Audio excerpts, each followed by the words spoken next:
Assalamualaikum warahmatullahi wabarakatuh. Hai teman-teman, perkenalkan nama saya Nantavani Aprilia, NIM 21021100217. Kali ini saya akan menjelaskan materi mengenai masalah penelitian. Yang pertama ada pengertian masalah. Secara sederhana, masalah dapat didefinisikan sebagai kesenjangan antara yang seharusnya terjadi dengan kenyataan yang ada, atau antara dasolen dengan dasein tidak sesuai. Masalah, khususnya masalah yang berbentuk persoalan atau problem, adalah penyimpangan dari apa yang dikehendaki dan yang menjadi kenyataan. Suatu masalah tidak harus menuntut atau menimbulkan suatu penelitian, tetapi penelitian dilakukan oleh karena adanya masalah. Kemudian yang kedua adalah sumber menemukan masalah.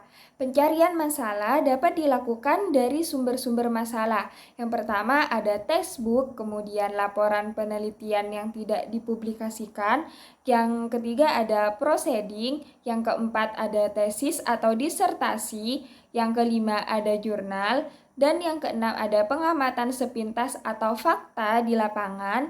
Yang ketujuh ada pengalaman pribadi, yang kedelapan ada pertemuan ilmiah yang terdiri dari seminar, diskusi, lokakarya, dan lain-lain. Kemudian yang kesembilan ada pernyataan pemegang otoritas, dan yang terakhir ada perasaan intuitif pribadi.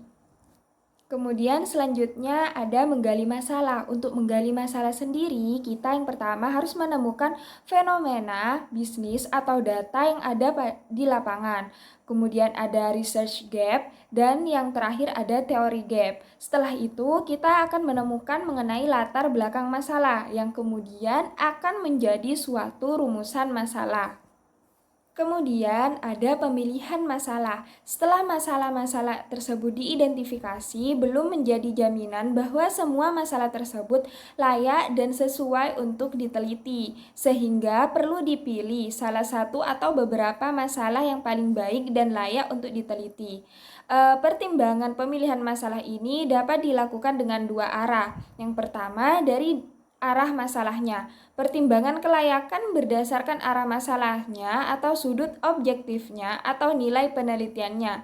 Apakah penelitian memberikan sumbangan kepada pengembangan dan penerapan ipteks atau pemecahan masalah praktis. Kemudian dari arah penelitiannya, pertimbangan berdasarkan kelayakan dan kesesuaian penelitiannya menyangkut kelayakan biaya, waktu, sarana, dan kemampuan keilmuan. Kemudian ada perumusan masalah. Masalah perlu dirumuskan dengan tujuan agar permasalahan jelas dan tidak menimbulkan keraguan-raguan atau tafsir yang berbeda-beda, sebab masalah tersebut nantinya akan digunakan sebagai dasar. Yang pertama adalah pengajuan teori dan hipotesis, kemudian pengumpulan data, dan yang ketiga pemilihan metode analisis, dan yang terakhir adalah penarikan kesimpulan. Untuk perumusan masalah penelitian, rumusan mengenai bagaimana sebuah masalah akan dipecahkan melalui sebuah penelitian ilmiah. Kemudian ada teknik perumusan masalah. Yang pertama dirumuskan dalam bentuk kalimat pertanyaan. Yang kedua singkat, jelas, dan padat. Kemudian tiga memberi petunjuk dimungkinkannya pengumpulan data dan adanya metode pemecahannya. Kemudian yang keempat adalah rumusan masalah sinkron dengan judul penelitian. Kemudian ada rumusan masalah apa sih yang baik yang digunakan dalam penelitian. Yang pertama adalah mempunyai nilai dan kelayakan penelitian dari segi manfaat atau kontribusi, kemudian visible atau dapat dipecahkan atau juga konkret di mana ada data dan metode pemecahannya. Kemudian yang ketiga menarik bagi para peneliti yang didukung kemampuan keilmuan. Yang keempat adalah spesifik mengenai bidang tertentu atau jelas ruang lingkup pembahasannya, kemudian berguna untuk mengembangkan suatu teori tertentu. Kemudian ada contoh rumusan masalah penelitian. Yang pertama ada contoh rumusan masalah deskriptif. Contohnya adalah berapakah tingkat hunian Hotel Lombok Raya atau apakah iklan yang yang perlu diubah. Kemudian ada contoh rumusan masalah inferensial. Contohnya adalah apakah iklan berpengaruh terhadap peningkatan penjualan, apakah harga layanan dan fasilitas berpengaruh terhadap tingkat hunian hotel. Kemudian ada perumusan tujuan penelitian. Yang pertama adalah tujuan penelitian, yaitu untuk menjelaskan tujuan akhir yang akan dicapai oleh peneliti setelah penelitian selesai dilakukan.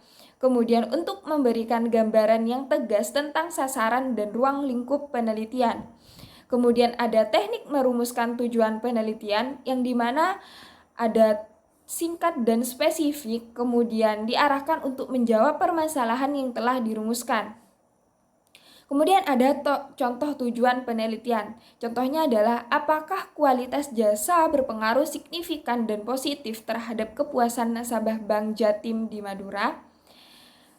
Dan ada juga perumusan manfaat penelitian. Manfaat penelitian sendiri yaitu untuk menjelaskan manfaat atau kontribusi yang akan diperoleh dari hasil penelitian dan siapa pihak yang akan mendapatkan manfaat tersebut. Contoh manfaat penelitian. Yang pertama bagi peneliti. Hasil dari penelitian ini diharapkan dapat memberikan manfaat bagi peneliti dalam hal wawasan dan pengetahuan tentang syariah relationship marketing dalam meningkatkan kepuasan dan loyalitas nasabah di dunia perbankan syariah misalnya.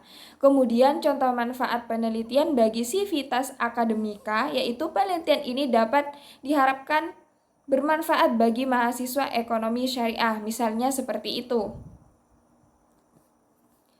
Kemudian ada pemilihan tema, topik, dan judul penelitian.